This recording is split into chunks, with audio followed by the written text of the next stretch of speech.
Hey guys, Hecon's here with the World of Warcraft gold making guide. Today we're going to be taking a look at JEWELCRAFTING, which is our 4th progression in this 8.3 gold making series. A lot of people look at the prices of gems now and conclude that JEWELCRAFTING is bad for gold making.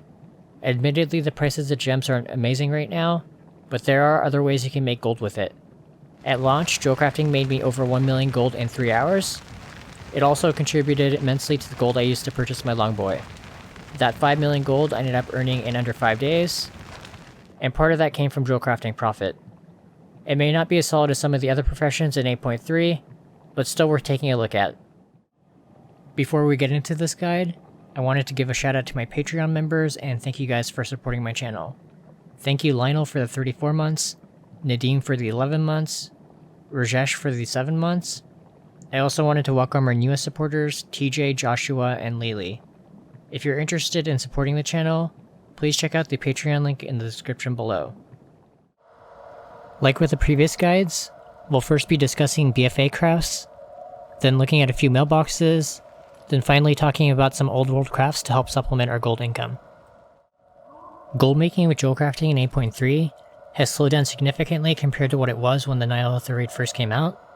If you stocked up on ore, as well as the green and red gems prior to 8.3, you likely made a ton of gold. You can see the crafted BOE rings for the jewel crafters take a lot of the sage agate as well as the Isharine. That, coupled with the fact that prices essentially reset on the majority of materials when the new auction house UI kicked in, meant that people that were sitting on a lot of stock were able to flip the mats or craft with them to make a lot of gold. Currently there is still demand for both of these gems, but it isn't as much since a lot of players have already finished progression or have already crafted all 3 stages of their rings. That means that the best use for osmanite ore is likely going to be using them for crafting uncanny gear with blacksmithing, instead of prospecting them for JEWELCRAFTING.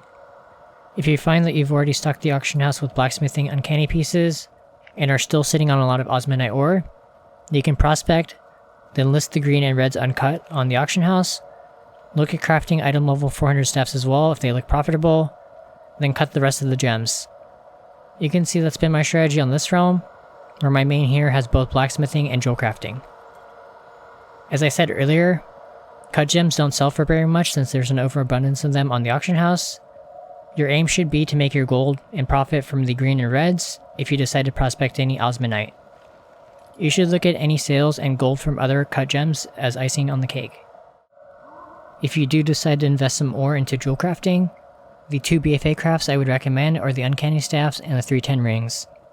The 310 crafted rings are still doing quite well. Aside from the roll drop BOEs and raid BOEs, there isn't an alternative for rings on fresh 120s. The non-crafted BOEs can still be quite expensive, so the crafted rings still sell for a few thousand gold, and cost only a few hundred to craft on most realms. You do need to shuffle for 1 expulsum per ring, but you can easily get those using bracers for most of the other professions. If JEWELCRAFTING is your only profession, it might be worth checking out the item level 225 rings to shuffle, but that can get quite expensive, unless you get an amazing deal on monolite and storm silver ore.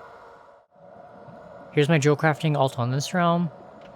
You can see she's selling the Panther Mounts as well as the Uncanny Staffs. The prices for the Panther Mounts starting at around 45k up to 47.5k. Crafting costs on these on this realm pretty close to 25k. You do need that 1 Orb of Mystery, which costs 20k, as well as 20 blue quality gems, 4 living steel, and 2 serpent's eye, which is just a byproduct of prospecting Mists of Pandaria ore.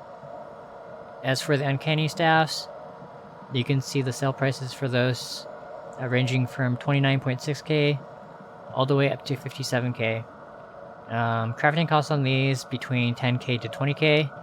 20k if I overpay for my gems. And you can get them actually a lot cheaper if you prospect yourself. Just finding people that will sell you the ore for cheaper than the auction house if you buy in bulk. Which is what I do sometimes, but if I'm lazy or if the gem prices are low enough, I'll just buy them off the auction house. Craft the staffs and throw those up. So, assuming I overpay for my gems, crafting cost is 20k. I'm still getting 30k for my lowest one, so it's 10k profit. And then if I do manage to sell it for 57k, it's 37k profit on 20k cost basis, so Really awesome profit, just like crafting the staffs and selling them on this realm. For non-BFA crafts, I highly recommend taking a look at Panther Mounts and see if there's any profit in those. I have the rep and all 5 recipes unlocked on most of my realms. You can see that on this particular realm, as of this weekend, the profit on each Panther ranges from between 21k for the Jade Panther and Ruby Panther, all the way up to 53.6k for the Sapphire Panther. If you decide to combine the 4 colored Panthers and make the Jeweled Onyx, you can expect around 100k profit as well. The profit margin is actually better than what's shown, because I believe TSM looks at the prices of the mats on the auction house to calculate the cost of goods sold, but you can cut down on that crafting cost if you shuffle your own mats. I make my own living steel from cheap ghost iron ore and bars, which I transmute into Trillium, then living steel, using an alchemist with transmute mastery for the bonus procs. I prospect some of the ghost iron ore and kypyrite to get the gems and serpent's eyes, and you'll end up with a lot of green quality gems, which you can transmute into blue quality on an alchemist by combining 1 green gem and 1 golden lotus. With a lot of people in the Vale right now, the prices of all these mats are very cheap. I've been making insane profit picking up cheap ore, spirits and motes of harmony, then turning them into Panther Mounts. In addition to the Panther Mounts, I look at some of the older designs for rings as well as gems.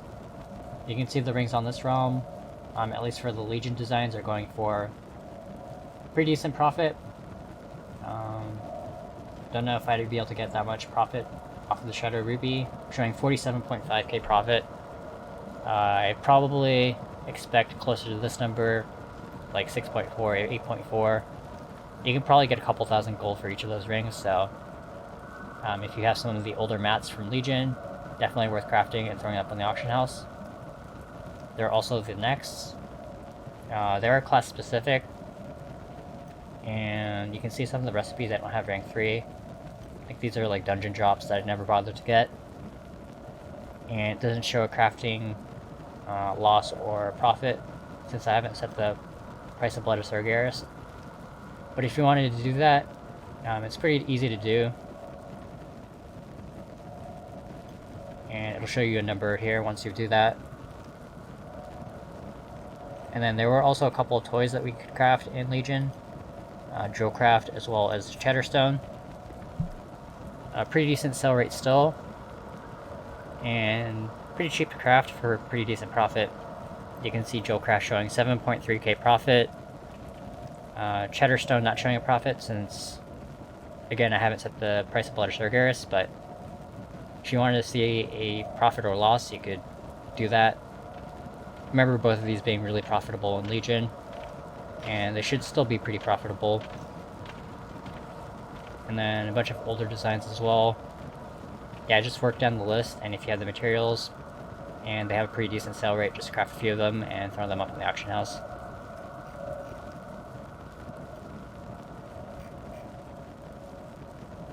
You can see some of these necklaces going for really decent profit. 20k profit on that, 45k for that one.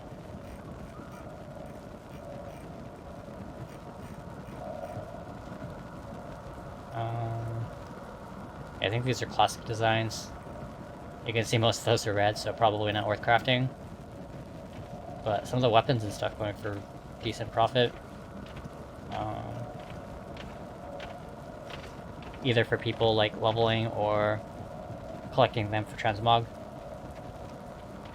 So yeah, just work down the list, see what looks really profitable with a decent sale rate, craft those items, and throw them up in the auction house. That's going to be it for today's video. We do still have engineering, enchanting, and alchemy to cover in this 8.3 profession series. I have been working on those concurrently, so the engineering video should be out next. As always, thanks a lot for watching, and a huge shout out to my supporters on Patreon as well. Hope you guys all have a great weekend, and I will see you all in the next video. Late.